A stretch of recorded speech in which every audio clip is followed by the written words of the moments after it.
Ciao amanti della pizza, io sono Gigio e mi trovo qui a Volla, fuori la pizzeria Sostebo del maestro Susta, che oggi ci spiegherà tutti i segreti per una biga fatta in casa, perfetta, e soprattutto risponderà a quelle domande che ci attanagliano da sempre. Venite con me. Maestro Susta! Buongiorno. Maestro Susta, grazie per avermi invitato qui, è davvero un onore. L'onore è mio. Che cosa faremo oggi? Iniziamo a fare la biga 100%, prima fase, e poi domani facciamo la seconda completamento. Quindi domani avrò l'onore di mangiare la tua pizza, ma me ne fai stendere una? Allora, che cosa ci serve per fare la tua biga? Andiamo a pesare 10 grammi di lievito, che sarebbe l'1%, e 1 chilo di farina. Per la farina consigli qualcosa in particolare, in termini di forza? Farine per pizza, performanti. Si potrebbe utilizzare anche la Manitoba? Sì.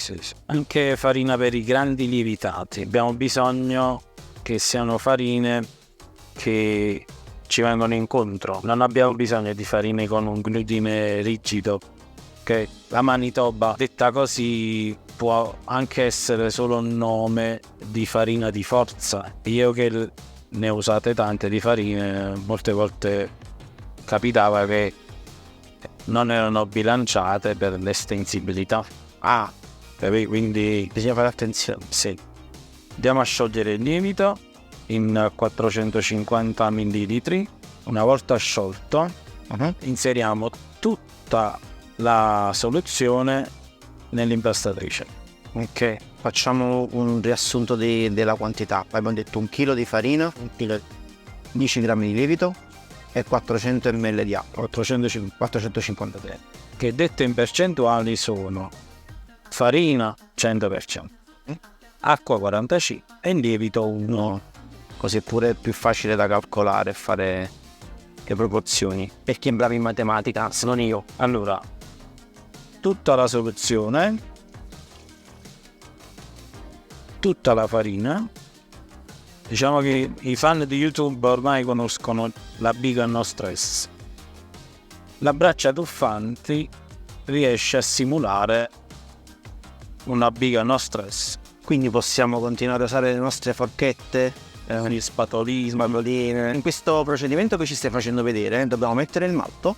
Allora, con questa farina Vesuvio di Vigevano non c'è bisogno, perché già è una farina bilanciata che ha una buona attività enzimatica, quindi E invece, ho valutato di non inserire. volendo mettere il malto, quando e quanto? Solitamente si usa l'1% di malto diastasico e vabbè, si mette il secondo giorno Quindi domani in teoria dovremmo metterlo. Se si usa una farina che non sia questa, vi consiglio di mettere il malto. La domanda che tutti fanno sempre: io non trovo il malto, che cosa posso mettere a posto del malto? Si può fare una... Sì, allora il miglior sostituto del malto è il miele. Perché il miele è una cosa naturale. E nelle cose naturali si nascondono gli enzimi. che non sono animaletti, cioè come...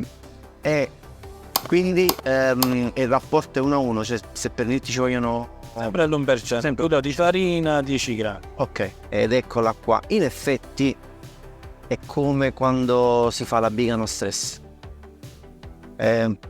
Ovviamente le braccia tuffanti non sono per tutti, insomma è un bel investimento. Si può fare allo stesso modo semplicemente con la forchetta oppure facendo shakerare il contenitore delle pannine, come avrete sicuramente visto nel video di Malati di Pizza. Sempre staccante è un olio vegetale con anidride carbonica. Andiamo a prelevare la biga e vediamo sempre se Farina, non vedo grumi, non vedo niente. No. Sì che deve essere. logicamente a mano si vedono un po' di farina, invece l'impastatrice riesce a raccogliere tutto. Le tempistiche. Qua 2 minuti. Qua non bisogna eccedere. No. Questo perché magari lavorandolo troppo Si forma troppo glutine e poi creando troppo glutine corriamo il rischio di far produrre acido acetico. Deve avvenire la fermentazione, ma non la lievitazione. Quindi se creiamo troppo glutine, poi inneschiamo la lievitazione e poi iniziano a morire i lieviti e si produce acido acetico. Quindi in teoria la biga non si deve muovere più di tanto. No. Quindi se in realtà lievita c'è qualcosa che è andato storto. Sì. Non deve lievitare, ma deve fermentare. Se si mangia una pizza e mentre la si mangia riusciamo a percepire profumo di acido, l'acido acetico non riesce a toglierlo dalle ricette. Volgarmente a Napoli si fa il pane con la pasta di riporto, il criscito, ok? Gli avventori quando mangiano quel pane e sentono la puzza di acido acetico sono convinti che quello è il profumo del lievito madre, ma invece no, è acido acetico, perché è talmente forte che non riesce a toglierlo da un impasto, non si toglie, capì? Resta.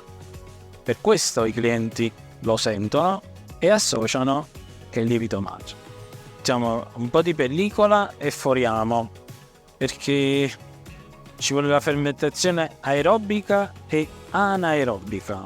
Eccoci qua di nuovo al locale di Roberto Susta. Questo è il giorno dopo, giorno 2 rispetto alla prima fase che abbiamo fatto ieri. Che cosa stiamo per fare, Roberto? Allora, adesso iniziamo a preparare la mise en place. La biga già pesata, 1 chilo di farina, 45% d'acqua e quindi 1,4 kg.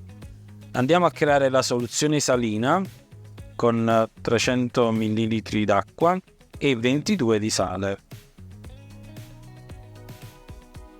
Mettiamo il sale nell'acqua e andiamo a pesare il lievito, che sono 10 grammi, l'1%. Ah, perché così tanto lievito? Perché il lievito è importante nella formazione di anidride carbonica.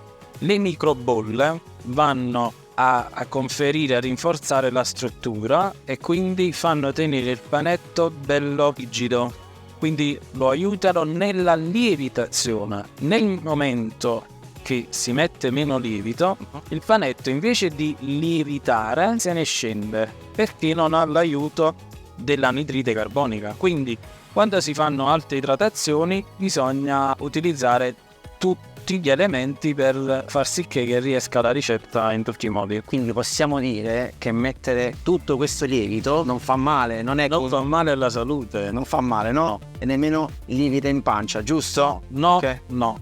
Il lievito non lievita in pancia. Abbiamo casi di persone che magari si sono sentite male a causa del lievito nella storia della medicina? No. Ok, quindi mettete con tranquillità il lievito. Il lievito inizia a far male quando superiamo il 5%.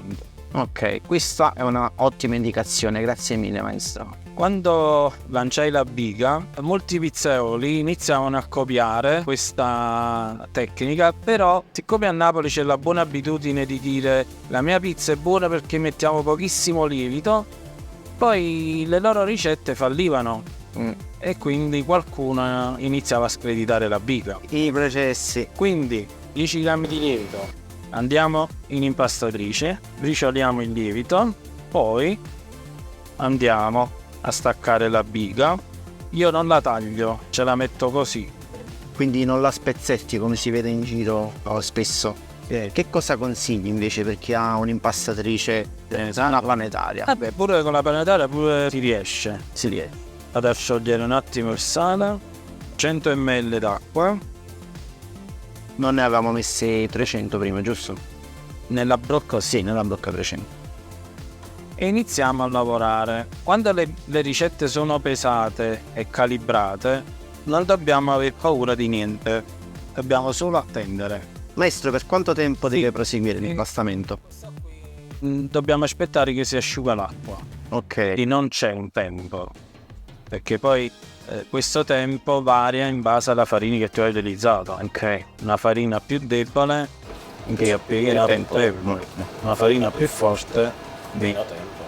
Poi quando il maestro fa queste domande lascia cose appesi, ho paura a rispondere, dire una sciocchezza. lui mi dà quel tempo perché le farine deboli e poi quando ci riesco rispondo bene. Adesso è un po' di esperienza, no? Ma non si finisce mai di imparare. Mai, nemmeno io. Io lo sai che molte cose le ho imparate dai miei allievi, Davvero? E questa è una cosa bella. soprattutto dai pigri. Dai pigri, cioè? Quella che vuole trovare le scorciatoie. Come si presenta? Lo vedi abbastanza liscio? Setoso. Abbastanza. Ok? Si può fare di meglio. Sì, andiamo ancora. Hai visto come sta andando l'impasto setoso? Sì. Quindi il mio messaggio è: conoscenza dei processi e proprietà di linguaggio saranno il futuro della pizza. Quindi gli ultimi grammi li mettiamo un po' alla volta, no? Sì, sono 150 e siamo al 75. Poi io direi di controllare. Se vuole un altro po' d'acqua, cioè magari 80 lo mettiamo. Quindi Sempre da valutare. adesso che stiamo facendo come idratazione? Più o meno 75. 75. Come sta consigliato sulla confezione. Allora secondo me siamo pronti perché si stacca dalle pareti, guarda. È bellissimo. Importante saper capire anche i limiti di una farina di impasto. Non bisogna farsi trascinare dall'idratazione, non è sempre importante idratare. Ecco perché un'alta idratazione non è necessariamente sinonimo di bontà del prodotto. No. È una sfida. Bisogna sempre, soprattutto quando si ha ospiti a casa, meglio fare qualcosa di sì. Adesso cosa stai facendo? Allora mettiamo un po' di staccante. A casa si può tranquillamente utilizzare un po' d'olio e spennellarlo. Misuriamo anche la temperatura. Quindi più o meno intorno ai 25 gradi, con una temperatura ambiente di 27. Scendi, dai. Sì, sta succedendo qualcosa qua, vedi? Sì. Meglio metterci sempre l'olio perché se no si stressa troppo, perché già ha tanta anidride carbonica. Non potevo non provare l'impasto, quindi proverò a fare anche io un panetto, se vediamo bene, dai. Olio, non lo devo stressare troppo, no? Si sente l'aria adesso? Sì, sembra uno squishy. Adesso che abbiamo fatto i panetti, che cosa succede? Allora, devono lievitare, perché adesso avviene la lievitazione. Con tutto quel lievito che hai messo, 2 ore e possiamo fare la pizza. Cioè stai dicendo che in 2 ore questi sono pronti? Sì. Ma non vedo l'ora di provare. Allora, dopo 2 ore i panetti si presentano così. La cosa importante è che non sono cresciuti eccessivamente in altezza. Sì. Vediamo un po' con la struttura. Sì. Merita. Vedi quanta aria? Qua possiamo dire spingiamo l'aria verso l'esterno. Adesso che pizza facciamo? Un classico? La Bella fiocca. pizza fiocco. E vai. Allora, aggiungiamo della panna di 2 cucchiai del prosciutto cotto. Fa come tipo L'importante è che sia un prosciutto cotto di qualità. Quindi più o meno un 4 fette per una pizza di queste dimensioni. E poi oggi usiamo provola. Provola. Normalmente la fai con il fior di latte o con la provola? No, c'è di là. Fior di latte. Yes. Le patate sono precotte? Sì. Condite con olio e sale. Olio e sale. Pepe. Questo è pepe bianco, quindi si vede meno. Poi il parmigiano.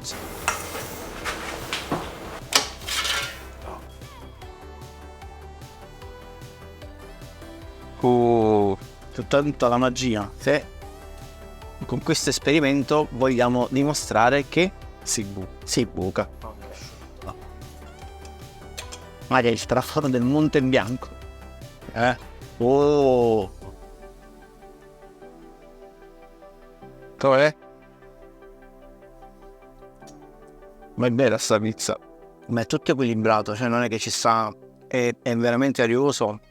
E non è che ti stai mangiando un blocco di impasto con robe. Abbiamo in parte demolito il glutine, capì? Per questo è. Vabbè, questa non è una pizza, questa è una poesia. Il maestro mi ha dato la possibilità di stendere i suoi panetti. E ovviamente se sbaglio il maestro, tipo Cannavacciuolo, mi darà le sue indicazioni. Parto sempre dal centro. Metti la farina al centro. Ok, quindi Ancora, vai. Al centro puoi abbondare, se fornisce un erimino. ok. Quindi vado, vai. Oh! E senti proprio l'aria che si sposta. A posto così? Sì, rompiamo qualche bolla. Ok. Far scendere. No, veramente, perché una delle difficoltà delle pizze, specie se sono incordate, degli impasti, è quello di riuscire a stendere in maniera uniforme, evitare che si buchi. Pomodoro. Sono tra l'emozionato e il nato addosso, diciamo. Evidenziamo l'artigianalità del processo, quindi qualcuno intero, qualcuno no. Salata di bufala. Questo si mette. Altro poco, abbondiamo.